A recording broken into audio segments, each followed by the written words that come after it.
In today's lesson, we're going to talk about true and false number statements or number sentences.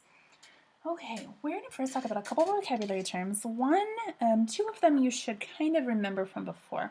This symbol, I'm going to use this symbol again in a moment.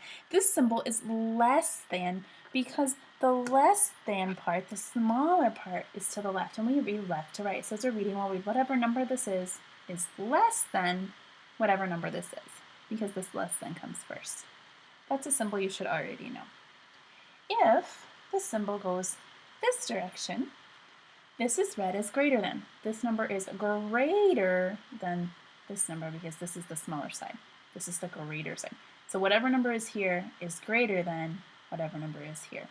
If those are confusing for you and you get them flip-flopped, please put those in your ISN. Rewind and listen again if you need to. Two new ones, or fairly new ones, you may have seen them before, but two that we're going to talk about a little bit more today look like this. I'm sure you've seen something similar.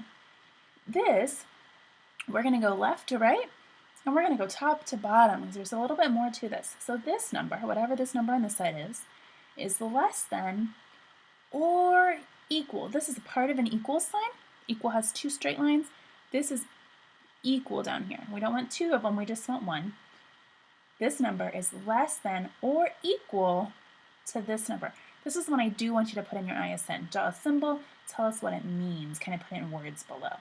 This number is less than or equal to this number. I know that kind of sounds silly to think about a number being equal to another number, but you'll understand as we get going. This one is read the same way, left to right and top to bottom. This number is greater than or equal to this number. Greater than or equal to this number. That's how we read it. So 5 is greater than or equal to 5 per se. Okay. All right, so those are ones I think we might have mentioned earlier, but I want you to make sure that those are in there so that you have them and you don't forget them. Alrighty, let's take a look. Let me get a color here. Let's take a look at the first example. The first example is a table. We're just going to kind of fill it in as we go and showing you how to do it. This says write true or false. We might put a T or an F, maybe a T for true and an F for false, just to save some time on our video in your homework. Write true or false if the number substituted for G results in a true or false number sentence. Excuse me. Okay. So let's see. Substitute G with 8. So if we substitute for this sentence and we say 4 times G or 4 times 8 equals 32. Is that true or false?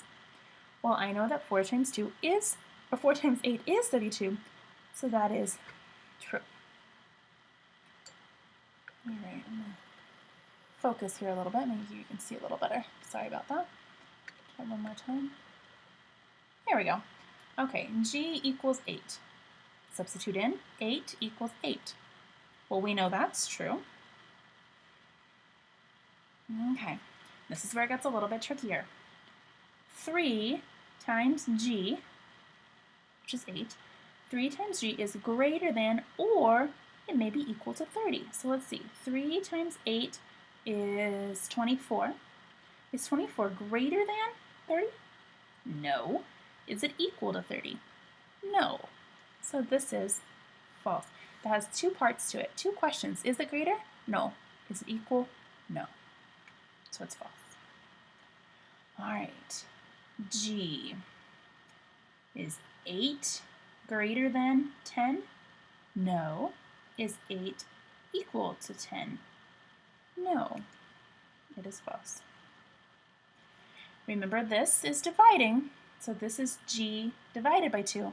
So this is 8 divided by 2 is 4. Is 4 greater than 2? Yes, that is true. Is G, 8, greater than 4? Yes, that's true. This one's tricky. Is 30 greater than or equal to 38 minus G? Well, let's figure out this side first, and we're going to work backwards. Okay, 38 minus 8 is 30. Is 30 greater than 30? No. Is 30 equal to 30? Yes, so that is true. This one we might need to write out down here on my scratch paper as we go along our table. Is G greater, G is 8 greater than 8? No. Is 8 equal to 8? Yes, it is true. Because it is greater than or equal, and it is equal. So yes, it works. Okay, let's try the next one. We'll move a little bit quicker through these. 4, G now is 4, so we're going to substitute. 4 times 4 is 16. Is 16 equal to 32? No, it is false. Is G, which is now 4, is 4 equal to 8? No, it is false. 3 times 4 is 12. Is that greater than 30? No. Is that equal to 30? No. False. Is 4 greater than 10? No. Is 4 equal to 10? No. It is false. 4 divided by 2 is 2. Is 2 greater than 2? No. It is false. Is 4 greater than 4? No. 38, remember I'm working backwards, so 38 minus 4 is 34. Is 30 greater than 34? No. Is 30 equal to 34? No. Is 4 greater than 8? No. Is 4 equal to 8? No. Those are all false. Now there are a few more. I'm going to show them to you. I'm going to have you write them out in your ISN, and then I will give you the answers, and you can kind of see how you're doing. Please work them out. Don't just write the answers, because I'm not concerned about the answers, like I've always said. I'm more concerned with you understanding how to do it. So go ahead and try it for 2. You can pause the video, try it, and then start back up and I'll show you the answers.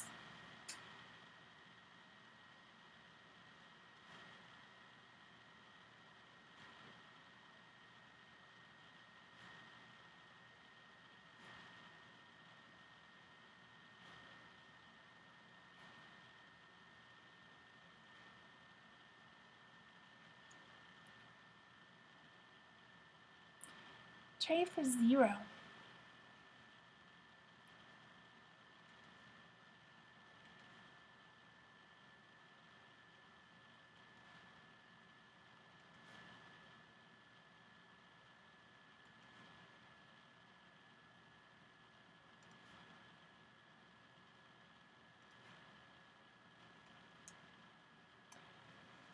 Try it for 10.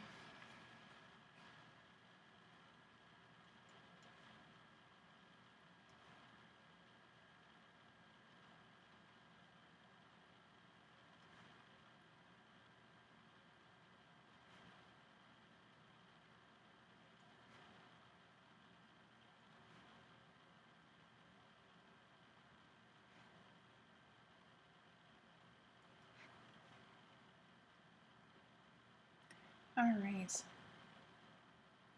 Now that you've checked his answers, if you aren't understanding it, please write a note in your ISN. If you are understanding it, great. That's what I'm looking for. We do have another example, so let's look at that. Example 2. State when the following equations and inequalities will be true and when they will be false. So we're trying to find numbers that will fit and go into that to make it true. Okay, let's just cover up this one. Okay, r plus 15 equals 25. I'm going to give you a hint. When it says equals, when there is an equal symbol, there's one answer, and that's it. The only thing that will go for r is r has to be 10. Has to be. 11 won't work, 9 won't work, 2 won't work, only 10. Only 10, nothing else. All right, 6 minus d is greater than 0. This does not have an equal sign. Okay, so if I put a number in here, let's say I put a big number, let's say I put 10. 6 minus 10 is going to give me a negative number. That's not going to be greater than 0. So if I put 6, let's string that as our highest number. 6 minus 6 is equal to 0, and that doesn't say equal. 6 minus 5 is 1. 1 is greater than 0, so it could be 5. I'm going to go this direction because I'm going backwards. 6 minus 4 is 2, and 2 is greater than 0, so D could be 4. 6 minus 3 is 3, so 3 could work. 6 minus 2 is 4. 4 is greater than 0.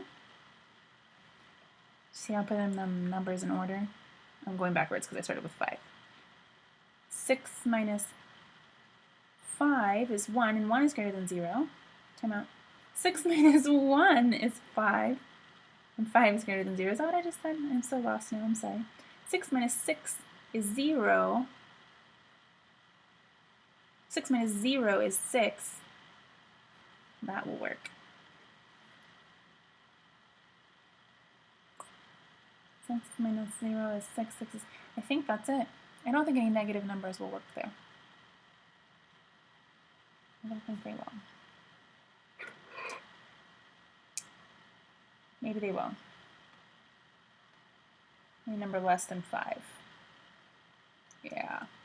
So if I put a negative in there, 6 minus a negative 1, add the opposite, 6 plus 1 is 7. Yep, so any number, so I'm going to do this. Any number less than 5. So 5 has to be the greatest. Could be equal to 5. Less than or equal to 5 will work. Okay. Half times f equals 15. There's an equals, so only one number will work in there. I know that 15 is half of 30. So f has to be 30. Has to be. Can't be anything else. All right. Y divided by 3 is less than 10. All right, if it was equal to 10, let's say that. If it was equal to 10, what divided by 3 is 10? Let's go backwards. 10 times 3 is 30. So 30 divided by 3 is 10. So it has to be 30. Let's see. It can't be 30, I mean. It has to be less than 30 because this is less. So any number less than, y has to be less than 30. Y has to be less than 30. Now, can it be 0?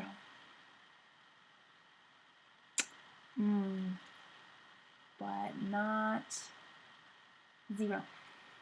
Can't be 0. It's in the division problem. All right. 7g is greater than or equal to 42. Well, if it's equal, it could be 6. 6. But it has to be greater, so can it be 5? No. Can it be 7? Yes. 8? Yes. So g must be greater than or equal, because it could be 6. So it could be equal to 42. G must be greater than or equal to 6. Check that out. Check that out. Okay. A minus 8 is less than or equal to 15. Well, if it was equal, 15 plus 8 would be 23. I'm going to double check 23 minus 8. Make sure it equals 15. 5. Yes. Okay, so it could be equal to 23. Could be 23. Could it be 24? Let's try 24. See, we're getting bigger numbers here. So that's minus 8. Let's see, 14 minus 8, 6. 16, nope. It has to be the less. 15 has to be greater. So it has to be less than or equal to 23. Because if it's 22, that's less than 23. Sorry, I'm trying my work over here and you can't even see it. 12 minus 5 is 7. 7 is less than, I'm sorry, totally missed the wrong problem here. Okay, we'll put it over here. 22 minus 8. Why did I get such a weird number? Okay, 12 minus 8 is 4. I'm at 14. That's less than 15. So any number less than or equal to 23. Kind of start to see a pattern on those last three. Kind of start to see a pattern. All right. That's it for our lesson today. If you have any questions, please feel free to write notes and bring them to class tomorrow. Thank you.